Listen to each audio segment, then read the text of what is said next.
Urusan zahir itu urusan Allah Ta'ala, maka urusan yang dipandang oleh Allah Subhanahu Wa Ta'ala itu yang kedua setelah yang pertama urusan hati. Urusan hati dulu bagaimana? Kalau urusan zahir semua orang bisa mempercantik zahirnya, bisa menipu zahirnya, tapi kalau batin tidak bisa tipu sama Allah. Karena ada orang yang datang ke majelis taklim, hadir dengan pakaian yang luar biasa, tapi ketika keluar dari majelis taklim merendahkan orang yang tidak hadir majelis taklim, maka zahirnya nampak bagus. Maka orang yang hadir majelis ilmu, tapi ketika dia keluar merendahkan orang-orang yang belum diberikan kesempatan oleh Allah untuk menuntut ilmu, kemudian dia menganggap bahwasanya aku adalah orang lebih mulia daripada orang tersebut karena orang tersebut tidak hadir majelis ilmu, maka ini zahirnya bagus tapi batinnya rusak. Dan ini adalah memang tugasnya syaitan. Tugasnya syaitan, karena syaitan memang paling senang untuk ngajak orang ke tempat-tempat ilmu, tempat-tempat baik. Karena syaitan tahu orang-orang yang sudah biasa hadir majelis ilmu, kalau diajak ke diskotik tidak bakal mau. Kalau diajak untuk mabuk-mabukan susah. Kalau diajak untuk bermaksiat berat. Tapi syaitan paling senang ngajak mereka untuk hadir ke semua majelis ilmu. Nah, Imam Ghazali katakan bahwasanya tugas syaitan itu bisikkan sama orang-orang untuk ilmu. Karena sesungguhnya dalam ilmu itu nanti ikan-ikan di lautan istighfar untuk Allah. Ayo untuk ilmu, pergi majelis taklim. Karena dalam majelis ilmu nanti Anda akan dapatkan pahala yang begitu luar biasa. Nah, semua hadis-hadis tersebut yang bisikan adalah syaitan. Yang bisikan adalah syaitan. Tapi cuma sebatas hadis tersebut saja. Syaitan tidak bisikan kepada engkau bahwasanya orang yang hadir majelis ilmu kemudian dia tidak amalkan apa yang telah dia dapatkan dalam ilmunya, maka dia akan diadab sebelum orang yang nyembah berhala. Syaitan tidak bisikan. Syaitan tidak bisikan kalau orang yang hadir majelis ilmu kemudian tidak jaga dia punya hati, tidak jaga dia punya kebersihan hatinya, keluar daripada majelis merendahkan orang lain, keluar majelis taklim kemudian berani menghina kepada orang lain di luar majelis ilmu. Nah, syaitan tidak bisikan hal tersebut adalah hal yang sia-sia. Kenapa? Karena syaitan paling suka kalau membentuk karakter orang luarnya bagus tapi dalamnya rusak. Sehingga dibentuk oleh syaitan, hadir majelis taklim, hadir majelis maulid, hadir majelis salawat, jumpa para alim ulama, duduk dengan orang-orang saleh, tapi kemudian dilupakan hal terpenting. Lupakan bagaimana cara amalkan apa yang telah diamalkan oleh para ulama kita. Dilupakan bahwasanya untuk menjaga hatinya agar tetap bersih dalam majelis ulama. Dilupa dalam majelis tersebut mesti husnuzon sama orang-orang yang ada di sekitar majelisnya. Dan satu ulama mengatakan ketika dihadir majelis maulid, dia tahu ada orang yang nangis dalam maulid. Ketika nangis dia bilang dalam hatinya, ini orang nangis karena dia. Ini orang nangis, ini paksa-paksa saya nangis. Sehingga ketika pulang daripada majelis tersebut disebutkan aku kehilangan kelezatan dalam hadir majelis salawat selama 15 tahun gara-gara syukur jambu kepada orang tersebut.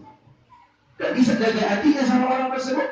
Orang mau nangis kita harus tahu barangkali dia memang rindu sama baginda Nabi Muhammad. Barangkali dia nangis memang karena dia cinta dengan baginda Nabi Muhammad.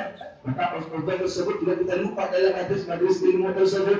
Maka sehingga terbentuklah karakter kita sebagaimana kata Imam Ghazali, terbentuk sebagaimana karakter yang diinginkan oleh syaitan. Bagaimana?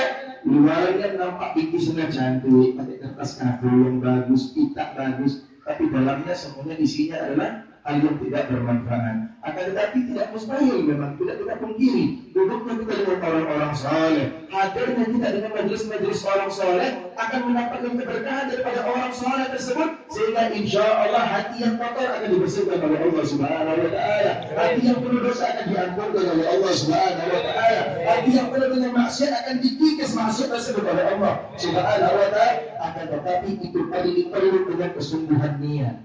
Mesti ada kesungguhan niat dalam hal tersebut.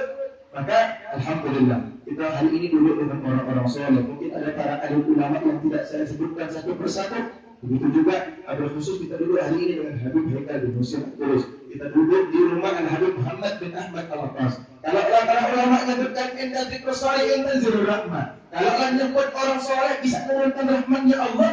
Bagaimana kalau engkau tidak duduk orang soleh, tapi duduk di rumah orang soleh, kumpul sama orang soleh, maka insya Allah hujan rahmat akan turun daripada Allah Subhanahu Wa Taala. Amin. Ya Rabbal Alamin. Maka mesti dijaga adab-adab dalam ketika hadir majelis taklim, adab-adab ketika keluar daripada majelis taklim. Jangan engkau tinggalkan adabmu di dalam majelis taklim, tapi ketika keluar daripada majelis ilmu, engkau bawa adab tersebut di luar majelis ilmu. Engkau engkau bawa adab dalam majelis ilmu tersebut dalam rumahmu, engkau bawa adab tersebut dalam teman-temanmu, dalam engkau bergaul, dalam engkau berteman, sehingga engkau menjadi pribadi yang dekat dengan baginda Nabi Muhammad sallallahu alaihi wasallam. Kemudian disebutkan oleh Imam Ghazali, setelah engkau telah diselesaikan dalam menyibukkan dirimu dalam menuntut ilmu-ilmu yang disebutkan tadi, falabas, maka tidak masalah antastagila bi ilmil madhab fil fiqh. Tidak masalah kalau engkau ingin mencari menuntut ilmu-ilmu dalam bidang fikih, dalam bidang syariat. Ya. Disebutkan pertama tadi sebelumnya Imam Ghazali menyebutkan bahwasanya ilmu-ilmu yang mengurus masalah urusan hati. Urusan hati, urusan perbaiki hati, gimana urusan bagaimana memperbaiki niat. Maka kemudian kita sebutkan juga diri kita dengan ilmu-ilmu fikih, ilmu-ilmu syariat. Disebutkan oleh ulama bahwasanya man tasawwuf wa lam yatafaqqah faqad tazannab. Yang orang mengambil ilmu tasawuf saja, ilmu urusan hati saja, ilmu urusan yang benar diri saja, wa lam yatafaqqah, tapi dia tidak ambil ilmu urusan fikih, urusan syariat, faqad tazannab, maka dia akan lebih dekat kepada kufur zindik. Lupa akhirnya. Baru ibadah kemudian melihat cahaya, dibilang engkau telah bebas sholat, akhirnya dosa tak sholat lagi. Aku sudah sampai ke dalam derajat ma'rifatullah. Lupa sama sholat akhirnya. Jadi sudah juga terjalani ketika datang cahaya dari syaitan ingin melabui syaitan terjalani. Dia bilang, alhamdulillah engkau adalah hamba Allah yang saleh. Sesungguhnya engkau adalah hamba Allah yang saleh, maka Allah Taala telah bebaskan engkau untuk kewajiban sholat. Syaitan tadi bilang, pergi engkau syaitan. Dia kan bilang, macam mana engkau tahu aku adalah syaitan? Puluhan alim ulama aku goda dengan semisal ini, mereka tergoda, mereka tinggalkan sholat. Orang-orang ahli ibadah, puluhan aku goda dengan semisal ini, mereka tinggalkan sholatnya mereka. Kenapa engkau tidak tinggalkan? Karena Syekh Abdul Qadir Jilani, orang yang lebih mulia daripada aku, orang yang lebih sempurna daripada aku, orang yang lebih agung daripada aku, baginda Nabi Muhammad SAW, yang telah bertemu dengan Allah tidak tinggalkan sholat. Bagaimana aku? Abdul Qadir Jilani, utusnya Rasulullah, cuma umatnya Rasulullah, kemudian baru ibadah bisa tinggalkan sholat. Maka ini adalah pentingnya ketika kita mempelajari ilmu syariat. Untuk apa?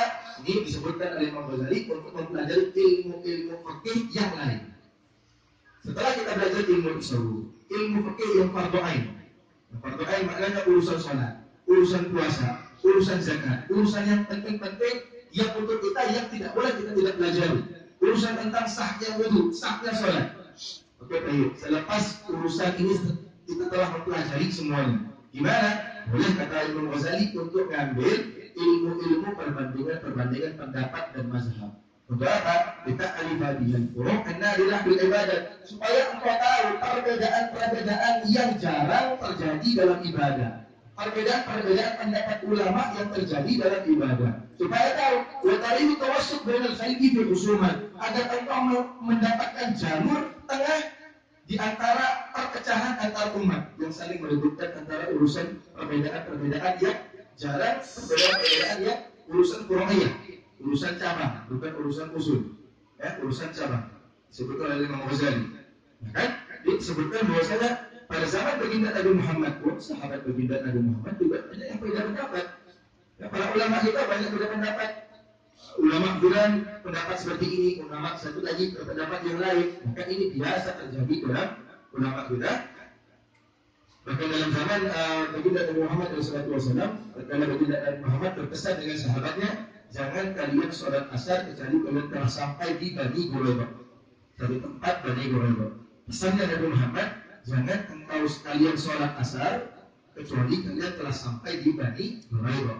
Pesan Nabi Muhammad kepada sekelompok sahabat. Kemudian mereka pergi, masuk waktu asar. Mereka masih jauh daripada Bani Quraidah tersebut. Sehingga para sahabat berbeda pendapat. Sebagian sahabat mengatakan, ini kita mesti sholat karena Allah Ta'ala perintahkan kita sholat tepat waktu. Sebagian sahabat bilang, enggak, perintah Nabi Muhammad tidak wajib.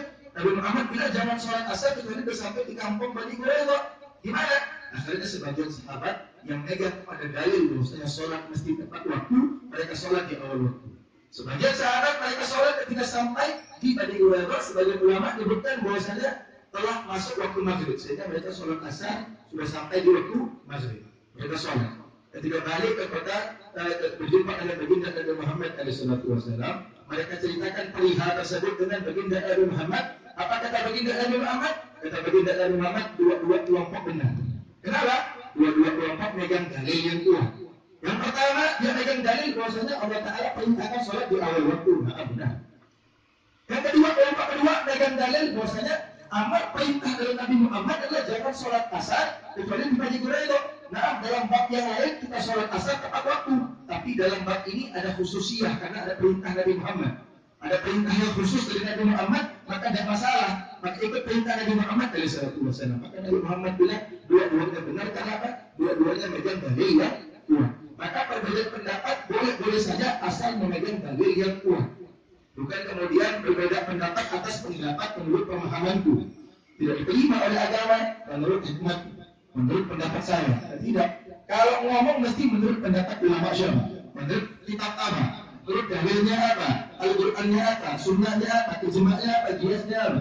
Maka tidak bisa seseorang kemudian yang baru tahap masuk dalam ilmu mengajarkan kepada orang lain berpendapat dengan menurut pendapat saya. Ya, menurut pendapat karena para ulama untuk mengeluarkan satu fatwa atau satu pendapat mereka mengkaji itu daripada 14 cabang ilmu mantiq, balaghah, tafsir, bahasa Arab semuanya. Lalu mereka berani berpendapat dengan pendapat yang mereka. Ya, maka kalau kita bisa tahap lebih ilmu kita maka akan ikut pendapat ulama-ulama yang memang muttafaq alaih ataupun yang sahih ataupun yang majmu' daripada kalangan ulama.